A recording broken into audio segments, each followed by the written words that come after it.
তো আমি শুরু করব ব্যক্তিগত পর্যায় থেকে, আর সম্ভবত এই খুতবায় আসলে এই পর্যায়টি নিয়ে কথা বলার সময় হবে। আর সেটাও বেশ গুরুত্বপূর্ণ, কারণ আমাদের নিত্য নৈমিত্তিক কথাবার্তাতেই অন্যদের কথা বাদই দিলাম, আমি মুসলমানদেরকে বলতে শুনেছি আমার নিজ কানেই, আমরা গাড়ি চালাচ্ছি, কোনো কারণে দেরি হয়ে গেছে, ব্যাস বলে ফেললাম আল্লাহ মনে হয় আজকে আমার সাথে খারাপ মেজাজে আছেন, এজন্য ঝামেলায় ফেলেছেন। জানি না কি এমন করলাম যে আল্লাহ আমাকে বারবার বিপদে ফেলছেন। মানুষ এইভাবে আল্লাহ সুবহানাহু ওয়া তাআলাকে নিয়ে পর্যন্তও কথা বলতে পারে। আপনি নিজে সকালে তাড়াতাড়ি উঠেননি, ভুল রাস্তায় গাড়ি উঠিয়েছেন, কেননা ঠিকমতো খবর শোনেননি যে রাস্তায় দুর্ঘটনা আগেই হয়েছিল, আর এখন কিনা যা যা ঘটলো সব দোষ আল্লাহ তাআলার। এই প্রসঙ্গে বলবো, প্রথমত বিষয়টা বেশ জটিল, দ্বিতীয়ত এ ব্যাপারে কোরআনে অসংখ্য আয়াত রয়েছে, আক্ষরিক অর্থেই ডজন খানেক আয়াত রয়েছে আল মুসিবাহ এই বিষয়টির উপরেই। আল মুসিবাহ এটি আসলে কি সে আলোচনায় আসছি। আমার মনে হয় বাংলা বা উর্দু ভাষাভাষীরা আন্দাজ করে নিয়েছেন শব্দটির মানে, যে এটা এক ধরনের দুর্যোগ বা ভয়ানক কিছু ঘটে যাওয়া। আরবিতে আমরা মোটামুটি এরকম কাছাকাছি অর্থে এই শব্দটি ব্যবহার করি, তবে প্রকৃতপক্ষে মুসিবাহ বলা হয় অনেক বড় মাপের বিপদ বা দুর্যোগের ক্ষেত্রে। মুসিবাহ শব্দটি এসেছে আরবি ভাষার আসবাহ থেকে, আর আসবাহ হলো কোনো একটা লক্ষ্যবস্তুকে আঘাত করা। যখন আপনি একটি লক্ষ্যবস্তুকে ঠিক মতো আঘাত করতে পারবেন, তখন লক্ষ্যবস্তুতে এই আঘাত করাটা, এই জায়গার মতো আঘাত করাটাকে বলা হয় সওয়াব, যার কারণেই অন্য আরেকটি শব্দ সঠিক এর আরবি হলো সওয়াব, সহিহ। সঠিক লক্ষ্যে আঘাত করার ক্রিয়াটি হচ্ছে ইসাবা। এখন মুসিবা শব্দটি হলো কিছু একটা যা আপনাকে আঘাত করে, আর আঘাতটা একেবারে জায়গা মতো এসে।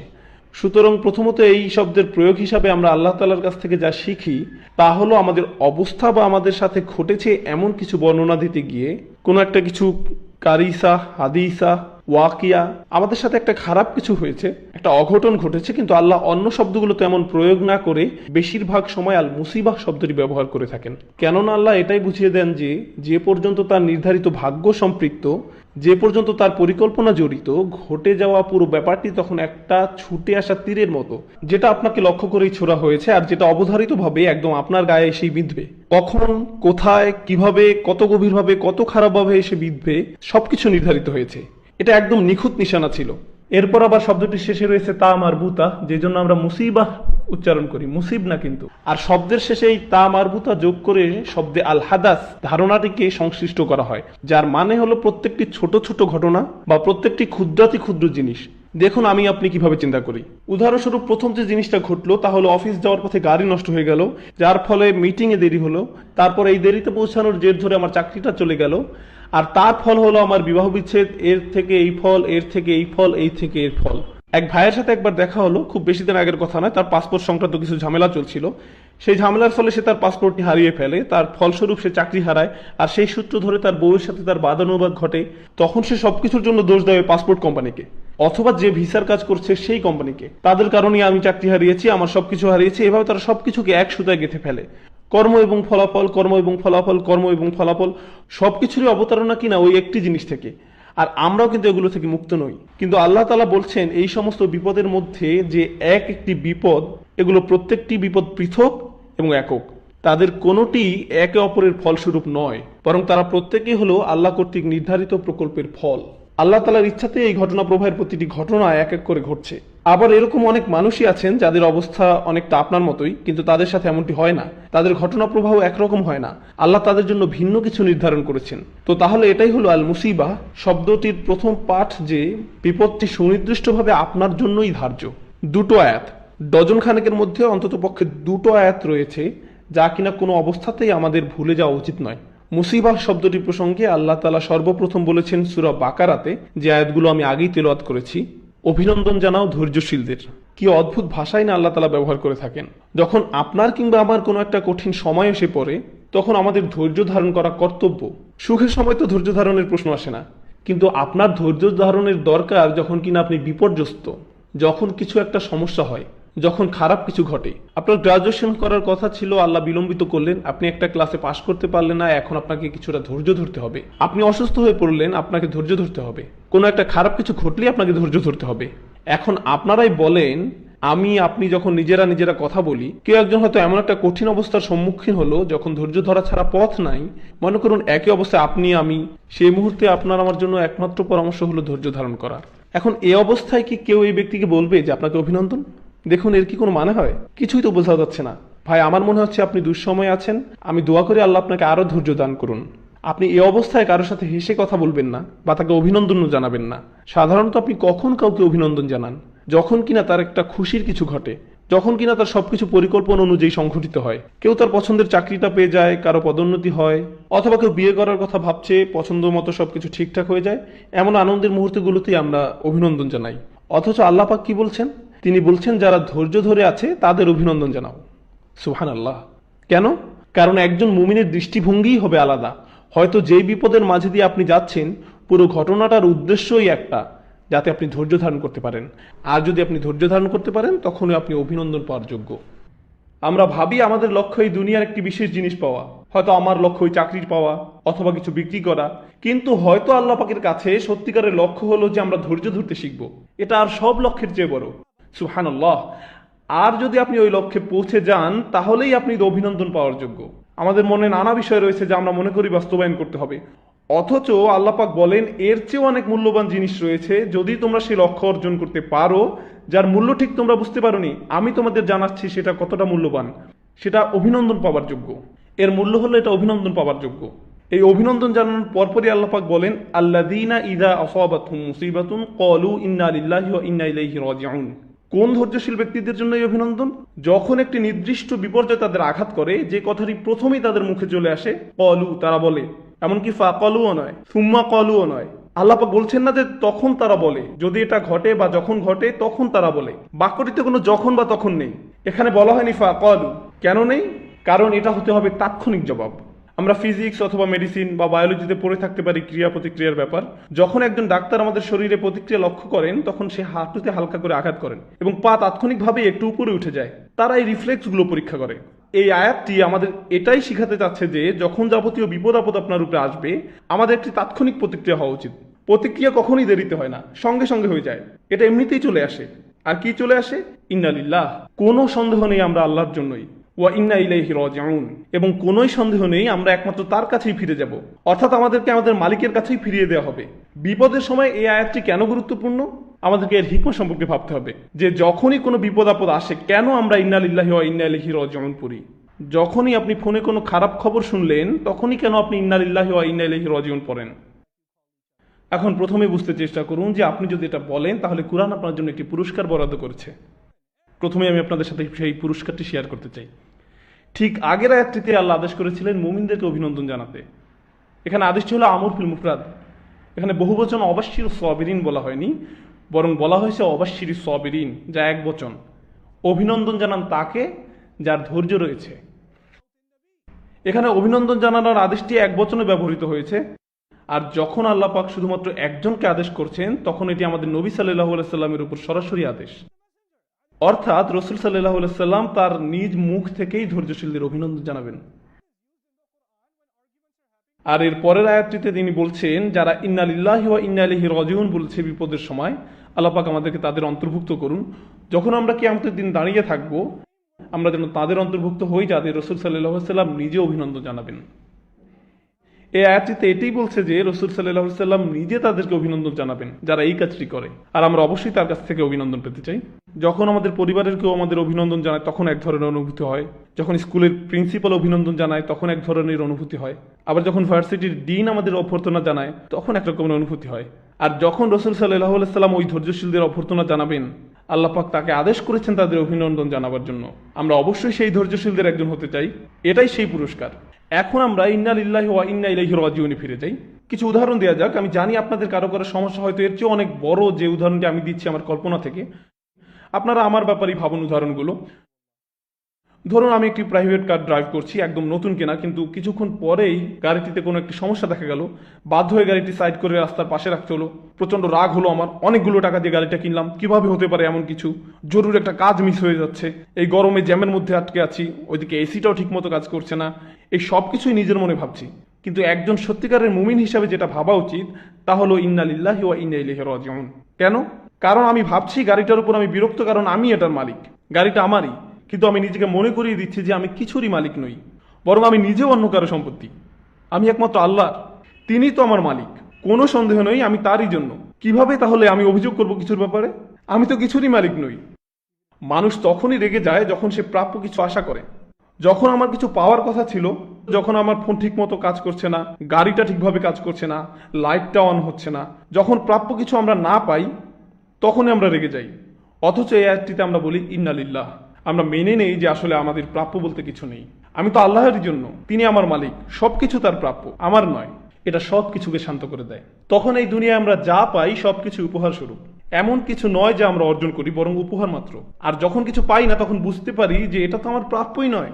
আমরা আমাদের হাতকে খুব স্বাভাবিক কিছু মনে করি, আমাদের চোখকেও তেমনি স্বাভাবিক কিছু মনে করি, আমাদের নাককেও খুব স্বাভাবিক কিছু মনে করি, আমাদের জিহ্বাকে স্বাভাবিক কিছু মনে করি। আমি যে আপনাদের সামনে দাঁড়িয়ে কথা বলছি, আমি যে আপনাদের সাথে কথা বলতে পারছি, সব কিছুকে আমরা একদম স্বাভাবিক কিছু বলে মনে করি।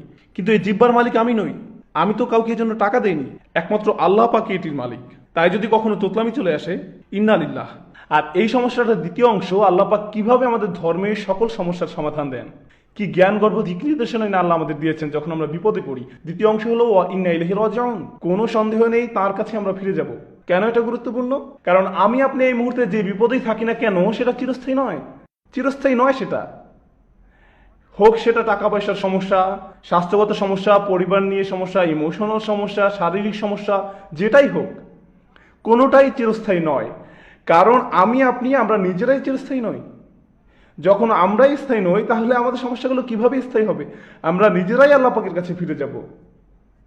এই সমস্যাটা তো কিছুই নয়, বরং ভুলে যান এটি। কারণ আমরাই তো থাকবো না, শুধু যে ঝামেলাগুলো থাকবে না তা নয়, আমরাই থাকবো না, আমাদেরকে আল্লাহর কাছে ফিরে যেতে হবে।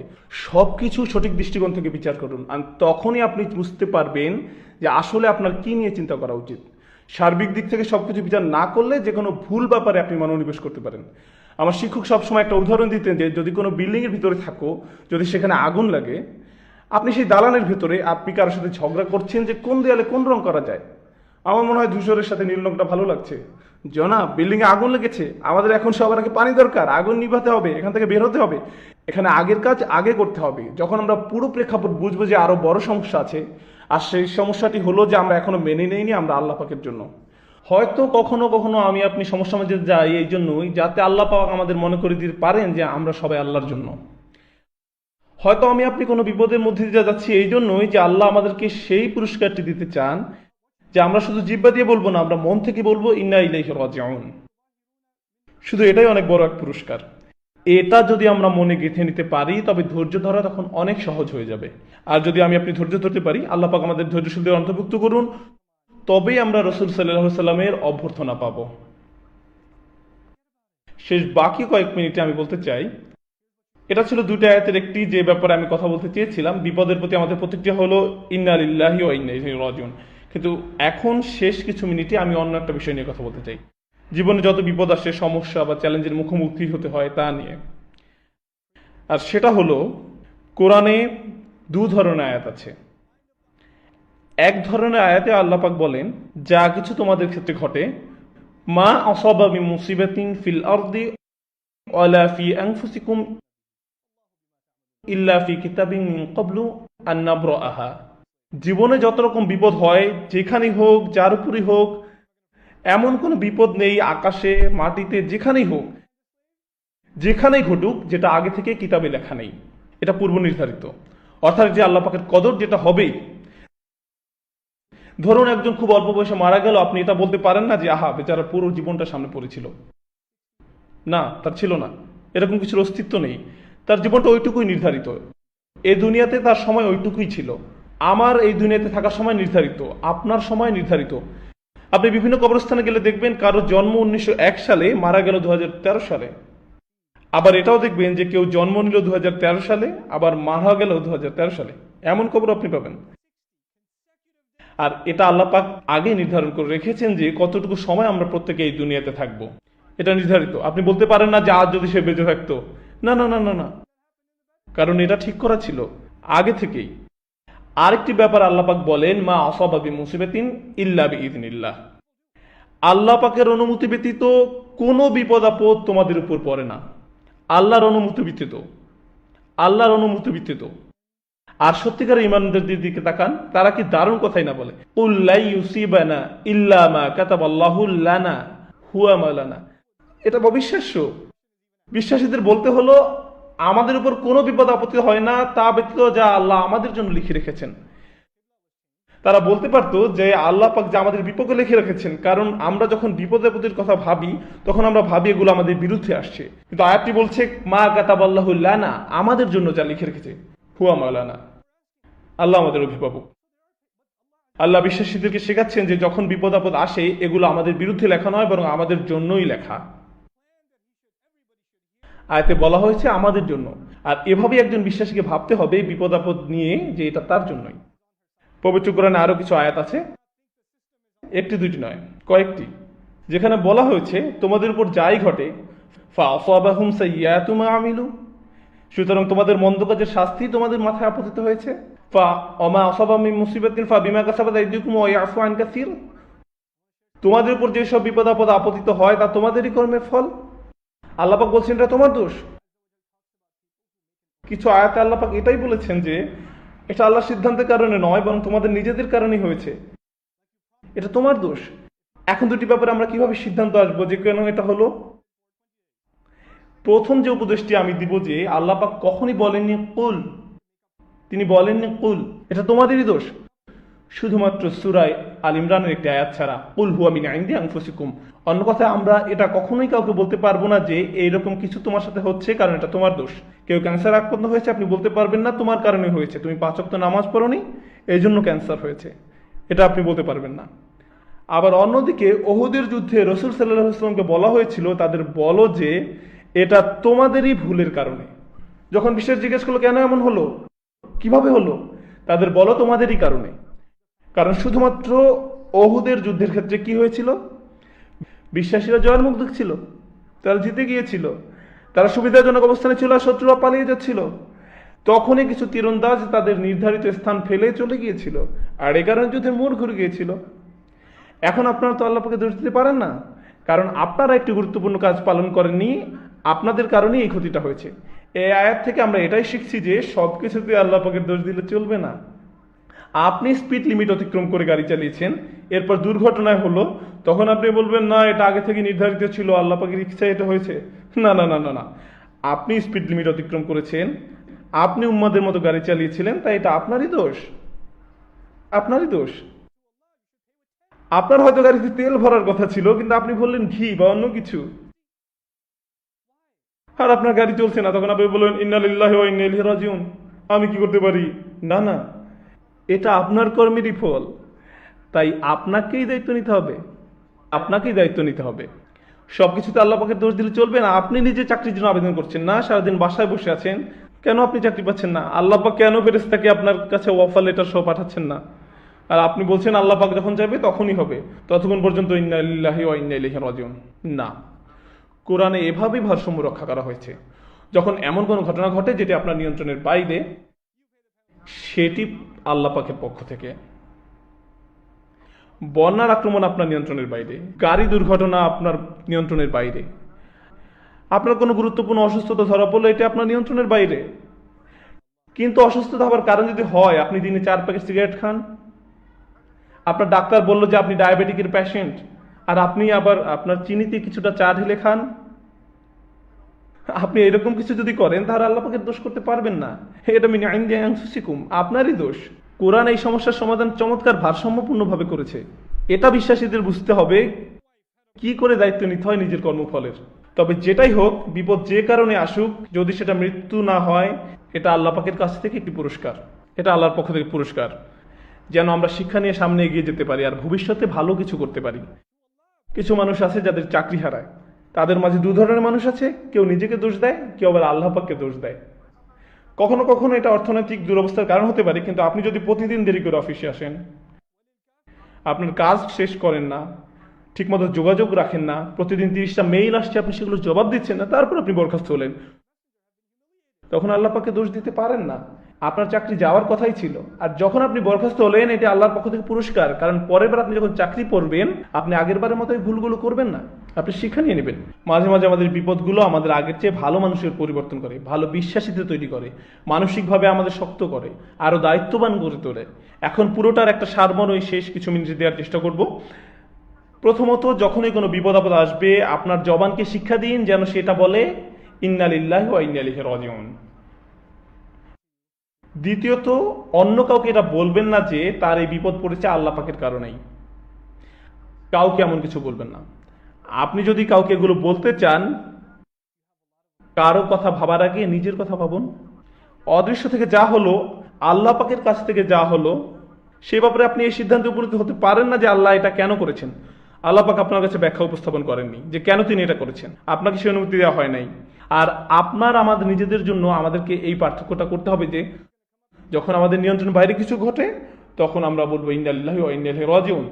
আর যখন আমাদের নিয়ন্ত্রণে কিছু ঘটবে আমাদের সাধ্যের মাঝেই, তখন আমরা আমাদের দোষ স্বীকার করতে হবে। আমরা নিজেরাই ভুল করেছি, আমাদের ভালো করা উচিত ছিল, এটা আমাদের কৃতকর্মেরই ফল। আল্লাহ পাক আমাদেরকে দায়িত্ববান মুসলিম হওয়ার তৌফিক দান করুন। বিশেষ করে আমরা যে কথাবার্তাগুলো বলি তাতে আল্লাহ তাআলা আমাদের অন্তর্ভুক্ত করুন তাদের যারা নবী সাল্লাল্লাহু আলাইহি সাল্লামের অভিনন্দন পাবেন ধৈর্যশীল হিসেবে। আমাদের তিনি ইন্না লিল্লাহি ওয়া ইন্না ইলাইহি রাজিউন বলার তৌফিক দান করুন। আমাদের মুখ দিয়ে এবং মন দিয়ে যখনই কোনো বিপদ আপদে আমরা পড়বো, আল্লাহ পাক আমাদের অন্তরকে শক্তিশালী করে দিন, আমাদের অন্তর্ভুক্ত করে দিন যারা এই দুনিয়ার সকল পরীক্ষায় ধৈর্যের সাথে অতিক্রম করে যান। আল্লাহ তাআলা আমাদেরকে তাদের অন্তর্ভুক্ত করুন যারা সকল পরীক্ষা উত্তীর্ণ।